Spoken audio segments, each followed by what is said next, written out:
On a découvert par les essais cliniques au début que ça a eu un taux de succès à peu près 75%. Et maintenant, on peut dire que vous avez la même chance d'être guéri avec un appareil électromagnétique qu'avec une greffe. Mais c'est non opératif, non invasif, vous n'avez pas besoin d'aller à l'hôpital et c'est beaucoup moins coûteux pour les systèmes de sécurité sociale mondiale même. En Russie et en Europe centrale de l'Est et dans une moindre mesure en Chine, beaucoup d'appareillages électromagnétiques sont utilisés en thérapie, dans les hôpitaux, et pas seulement dans les centres de recherche. Donc ces appareillages utilisent des ondes millimétriques, ou bien des champs magnétiques pulsés, ou même des champs statiques, c'est-à-dire des aimants. Ceux qui les utilisent en Russie le disent qu'on ne peut pas tout guérir, tout soigner avec ces appareils, mais il y a des applications spécifiques qui sont probablement intéressantes et qui mériteraient d'être étudiées à l'Ouest. À Moscou, nous avons voulu voir de près ces thérapies uniques au monde. En Occident, on a du mal à y croire. En Russie, elles sont reconnues par le ministère de la Santé publique.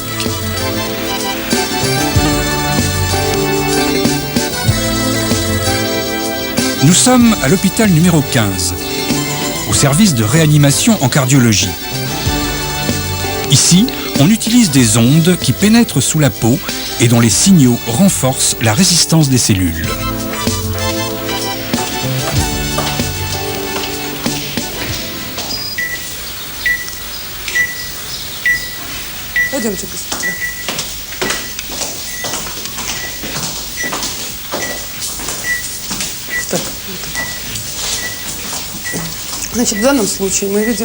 Ici, nous voyons un patient qui vient de faire un infarctus du myocarde. Il a été opéré hier. Dans notre service, nous administrons souvent en parallèle des médicaments et cette thérapie. Le principe est un rayonnement d'ondes électromagnétiques dans la gamme millimétrique. Le mécanisme de l'onde millimétrique, l'effet qui nous intéresse le plus dans ce cas précis, c'est le désengorgement des vaisseaux ainsi qu'une action antioxydante. Le rayonnement s'applique par ce petit cylindre où l'onde est guidée.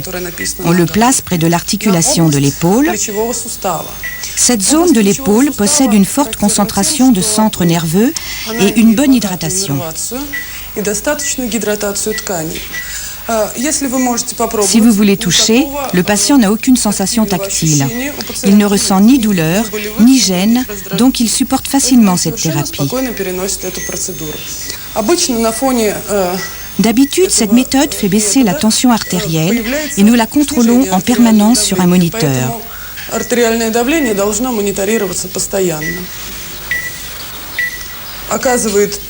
Cette méthode a un effet sédatif et vous voyez, ça arrive très souvent. Le patient s'endort pendant la séance.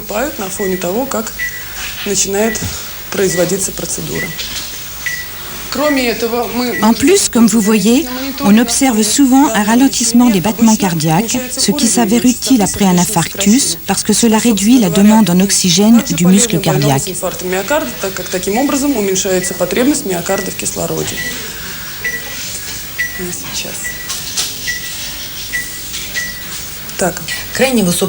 Dans la gamme des très hautes fréquences, ou gamme millimétrique, on trouve des rayonnements électromagnétiques avec des fréquences de 30 à 300 GHz et des longueurs d'onde de 1 à 20 mm. Il existe des ondes semblables à l'intérieur de notre organisme. Pour donner une image, on peut dire que nos cellules parlent entre elles sur cette gamme de très hautes fréquences.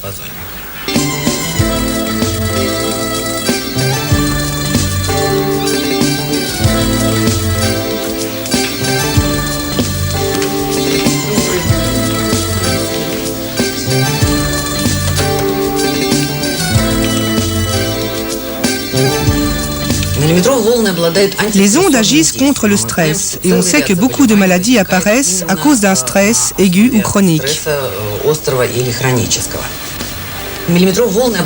Les ondes millimétriques ont également un rôle très important en rhumatologie contre l'arthrose, qui s'accompagne généralement d'une inflammation.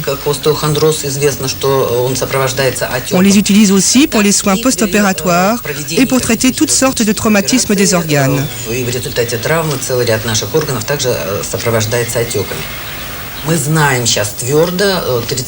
Nous sommes certains aujourd'hui, après une expérience de 30 ans en Russie, que les ondes millimétriques n'ont aucun effet secondaire nocif et qu'il n'y a pas de contre-indication à leur emploi, ce qui permet de les appliquer même en pédiatrie.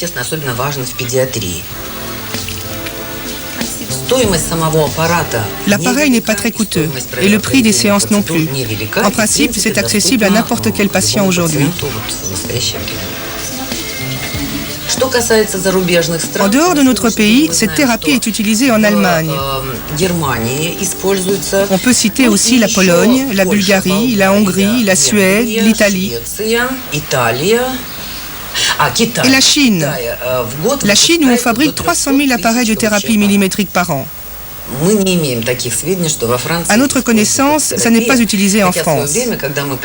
Quand nous voyageons aux États-Unis et qu'on nous invite à en parler, les Américains sont très impressionnés. Ils nous disent que c'est la thérapie du XXIe siècle. Mais il faut croire que la France préfère rester au XXe siècle.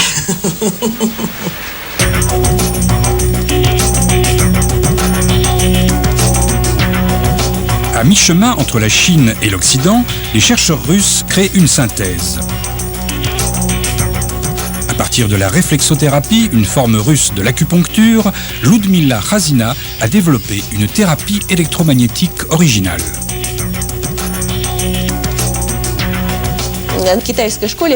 Je suis infiniment reconnaissante à l'école chinoise pour m'avoir fait comprendre les interactions globales entre les systèmes internes et les organes, entre leur état matériel et leur mode de fonctionnement.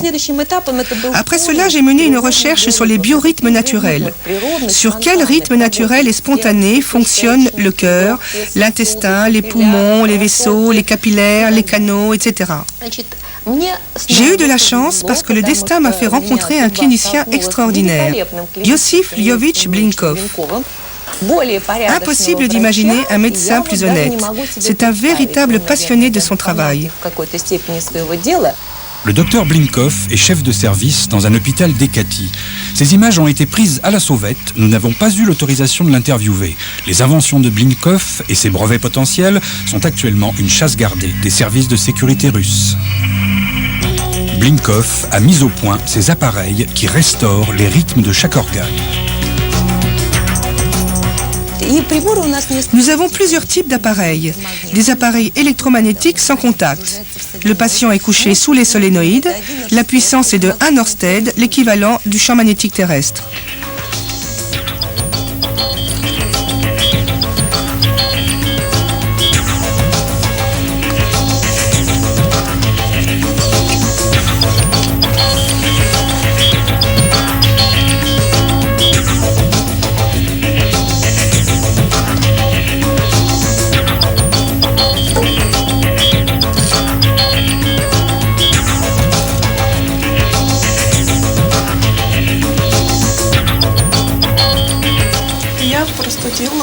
J'ai une paralysie du nerf facial après un coup de froid et Ludmila a proposé de me soigner avec cet appareil.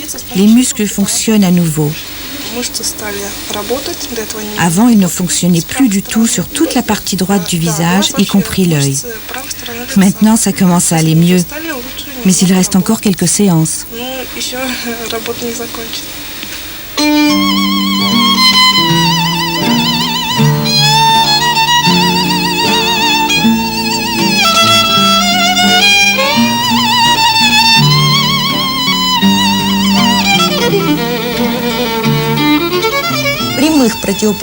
Nous n'avons observé aucun effet secondaire depuis que nous utilisons ces appareils, c'est-à-dire depuis 7 ou 8 ans.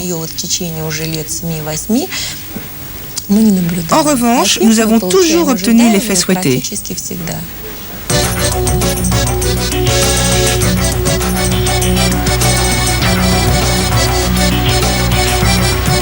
En Russie, on ne fait pas de différence entre médecine alternative et médecine classique. Si une méthode marche, elle devient officielle. Le docteur Talpis travaille avec un institut médical qui a développé des thérapies nées en Allemagne, l'électroacupuncture et la biorésonance. En Russie, ces méthodes ont été affinées et informatisées et elles tiennent dans une petite valise. Maintenant, je vous écoute. Qu'est-ce qui vous amène chez moi ? Ce qui m'amène, eh bien, des maladies habituelles dues à l'âge. Et vous avez été soigné par quoi auparavant?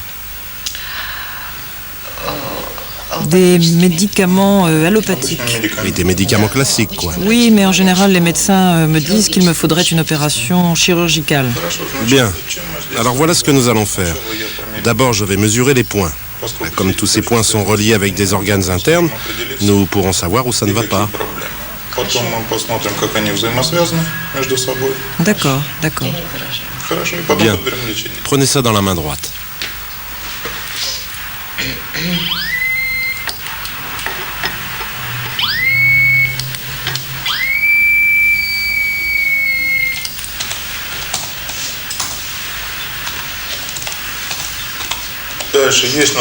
Le programme a identifié une dizaine de dérèglements du système rénal, biliaire, nerveux ou cardiaque. C'est un échantillon tout à fait classique. Mais nous n'allons pas vous donner un médicament pour chacune de ces maladies. On va traiter l'origine commune de tous ces problèmes. Bien, alors nous avons trouvé une préparation et nous allons maintenant l'enregistrer sur ces granules de sucre. Nous les mettons en contact avec le champ magnétique et les granules enregistrent l'information. C'est comme un enregistrement par un magnétophone.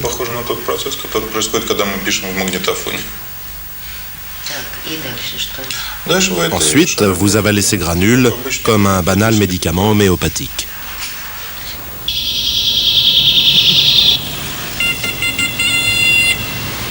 Dans ce centre médical, on traite les toxicomanes, les tabagistes et les alcooliques. Juste au moment où nous entrons dans le hall, à la télévision, on entend Vladimir Vysotsky, ce chanteur légendaire à la voix rongée par l'alcool et les cigarettes.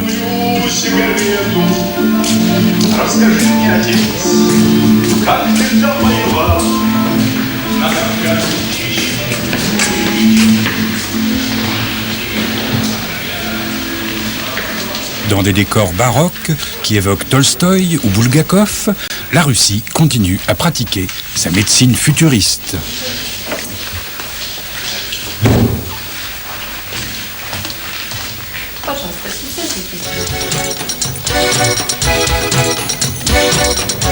Cette couronne, émettrice de micro-courants électriques, a été inventée par un ingénieur de la conquête spatiale à l'époque triomphante de la science soviétique. À l'origine, il s'agissait de soigner les syncopes des cosmonautes pendant les fortes accélérations. Aujourd'hui, le système a été adapté à des usages plus prosaïques et il parvient à faire disparaître par une action directe sur le cerveau les symptômes du manque chez les buveurs de vodka. On peut en sourire, mais le fait est là. Ces ondes de science-fiction nous soigneront sans doute un jour.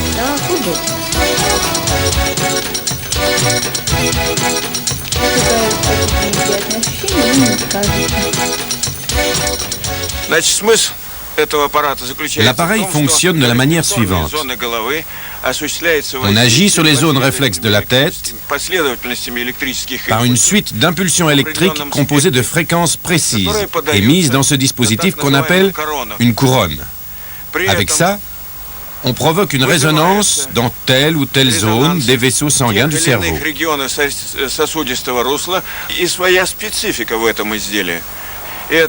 Cet appareil a fait ses preuves depuis 1993.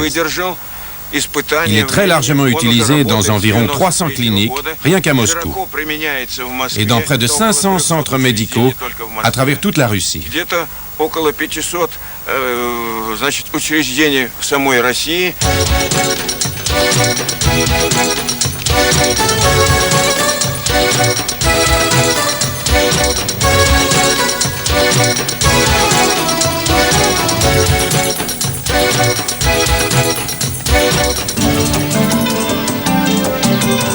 Pourquoi les thérapies russes ne sont-elles pas appliquées en Occident ?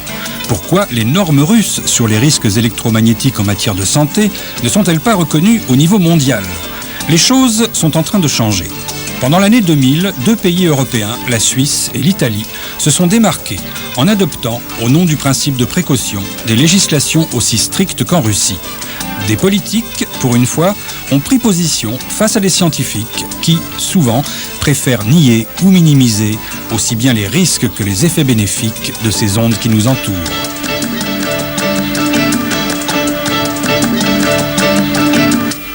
Et la recherche ne peut jamais démontrer qu'aucune chose est totalement inoffensive.